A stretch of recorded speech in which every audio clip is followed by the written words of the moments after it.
Hi everybody, and welcome to Mike Nierychlo Online, sharing my love for people, wine, food, and all things made with a hint of passion. Alright, today's episode. The 2011 Vancouver International Playhouse Wine Festival is just around the corner. It's a good time of year. It's always an exciting time of year around the wine festival. It's coming up end of March. Got the article right here. March 28th to April 3rd. There you go. Magazine. Now, quick announcement for you. Stick around to the end of this episode because I have a treat for you guys. But I'll tell you at the end of the episode. So I figured, wine festival, right around the corner. The focus of the wine festival this year is the region or country of Spain. Spain makes some epic wines. And if you want to watch a few episodes I have on Spain, check back. I think about 10 episodes ago I did a series on the Rioja region of Spain and some cool interviews and stuff. Make sure you check it out. So today I figured Taste Magazine is out. Taste Magazine, BC Liquor Board or BC Liquor Stores magazine they put out 4 or 5 times a year, something like that. But anyway, they're talking about the wine festival. So I figured let's taste the bottle that's on the cover. See how that goes. Now, as well, the wine festival's global focus is on fortified wines. Fortified wines usually means adding brandy or a higher concentrated alcohol or distilled type of wine to a still wine to give it a little more of that je ne sais quoi. Originally, the reason they did that the reason they fortified wine was for transport, to give the wine a little bit of a heftier structure so it survived transportation. Well, out of that came some really interesting different styles of wine. I'll talk a little bit about the one we have today, but we're usually talking port, sherry, Madeira, those kind of things. So anyway, I'm going to get right into it. So the first one, 90 points, Robert Parker. If you haven't heard the name Robert Parker, kind of world-renowned wine critic, runs Wine Spectator magazine, ... So anyway, 90 points. This is the 2006 Sabor Real. It's their Tempranillo. There you go. It's from the wine region of Toro, which is in kind of the northwestern part of Spain. I got a cute little map on the back here, if you can see that. Anyway, up in the northwestern part of Spain. Tempranillo, for those of you who don't realize it, Tempranillo is kind of the grape of Spain, as Shiraz is to Australia, or Cab Sav is to Napa Valley. Tempranillo is to Spain. It's their grape, their structure. It's their number one grape. If they're doing a blend, Tempranillo is usually the front of it. Anyway, let's see how this one plays out. Now, what I'm excited about this wine, 90 points Robert Parker, and 27 bucks. 27 bucks. Where did I get that from? The second one's 27 bucks.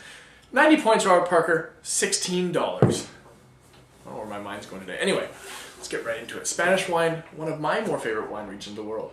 Pretty excited about this year's wine fest. Okay, on the nose, right away, this says Spain. It's got that savory brininess to it. When I say briny, I mean almost salted, sort of makes your mouth water. You can smell the acidity. It's loaded with red fruits. Tons of plum. I like that. Plum, it's got a really neat essence of kind of earthiness, like that. Just a little bit of dirt. Like you smell a little bit of dirt. A little bit of that, I don't know, the bark off that plum tree. A little bit of that extra something something. Also, tons of big, fat, black cherry. Very interesting nose. I do like the nose of this wine. I can see why it got a good rating. Anyway, see how it tastes.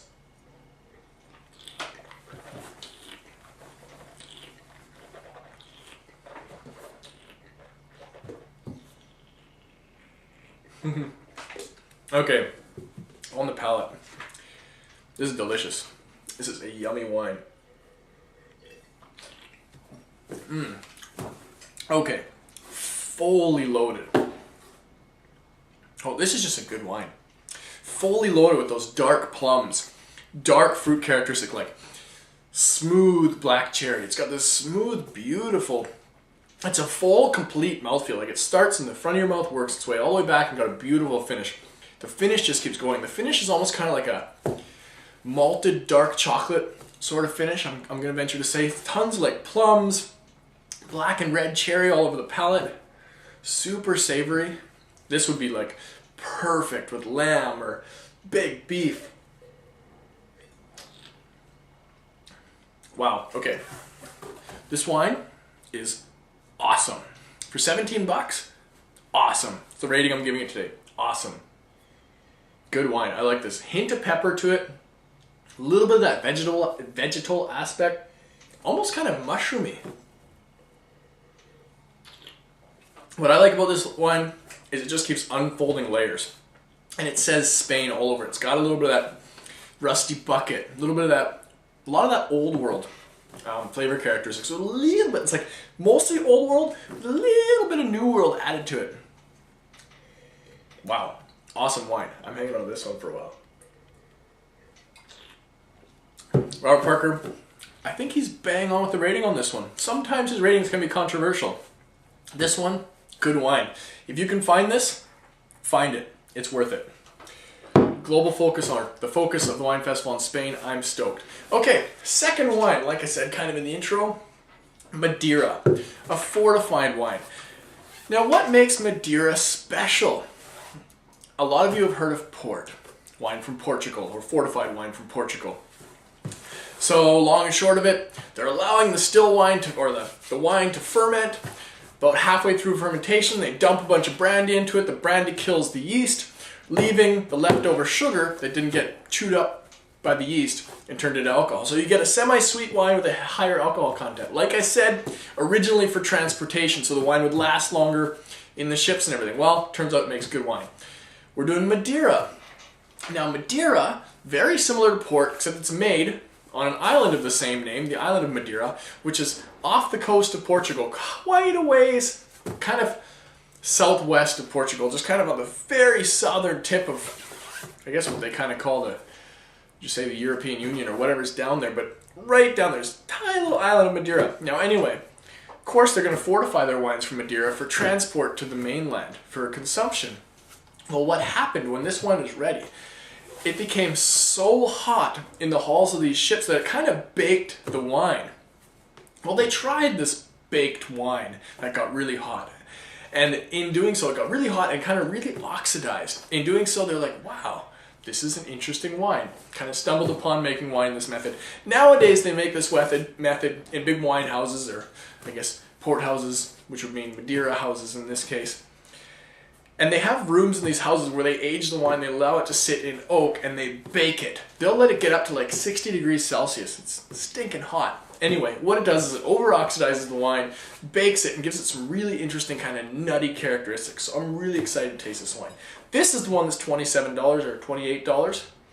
Nice thing with Madeira, once it's open, because it's fortified, because it's being oxidized, because it's being baked, it'll last quite a long time open. That's why they have these little resealable corks. You throw it back in the bottle, you can enjoy this bottle for several weeks. Anyway, splash of a rinse. Now you can tell it's Madeira right away by the color. You gotta check this color. I love the color. It's super cool. Now, alcohol content on this one, 19%, which is pretty typical for this style of wine. Check out that color. I hope you can see that. That's like brown. Brown, which is a typical sign of oxidization. It's brown. Brown, got a hint of kind of that yellowy brick color to it, but it's brown. You can tell that at one point in its life, it may have had, just from the hue that the light gives it, a hint of red to it.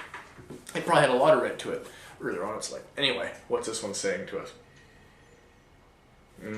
Madeira. Now Madeira, it's a sherry, is another fortified style wine, but that comes from Spain. Madeira comes from Madeira. It's a port style wine allowed to oxidize, like sherry is. So the nose of Madeira is quite similar to sherry. You get a lot of that. I get like big walnuts. It's very nutty. Almond, like skin, you know, that kind of salted almond skin? Almond skin. Chocolate. Loaded with chocolate, like a toffee. A deep, almost roasted toffee. It smells like you baked something.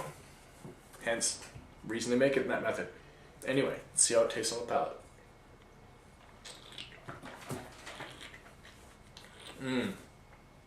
Okay, nice sweetness. This is like nuts. More like those like fresh almonds. Almond and hazelnut. I'm definitely gonna say almond, hazelnut, caramel, butterscotch action. Butterscotch until next week. This is like a candy. It's like you just opened up one of those boxes of chocolates, read the instructions, and found, ooh, this one's like hazelnut and butterscotch and some dark chocolate. And that's what you're tasting in a liquid here. Madeira, this is delicious. Wow, okay. I'm so excited about this year's wine festival. I've got 2 amazing wines, both wines that were featured in this latest edition of Taste Magazine, so whoever featured them, good choices. Super stoked for this year's festival. Madeira is amazing wine, so good. Don't know if I showed you the bottle, so I'll do that real quick there. Anyway, like I said, end of the episode. Again, 2 awesome wines. 2 awesome wines, so good. This would go so good with your cigars and stuff after dinner. Usually done as a dessert style wine. I'm enjoying it far too much. Like I said at the beginning of the episode, stick around to the end, I've got a little something for you. I'm going to be at WineFest, wandering around during the big tastings and other small events. This is some homework for you. If you comment on this episode, please leave your comments. Let me know what you think of how the show's going or ideas, or just say hi, whatever. If you comment, I'll shoot you an email. And the email is going to have a code word in it. Now, if you're at WineFest and you see me, I would really love it if you approached me and said, hey Mike, my name is so-and-so, and the code word is...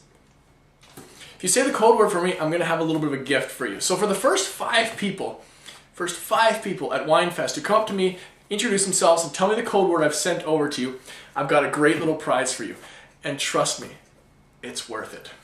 So thank you everybody so much for watching today, and remember, wine, deep pretentious sized. See you on the next episode.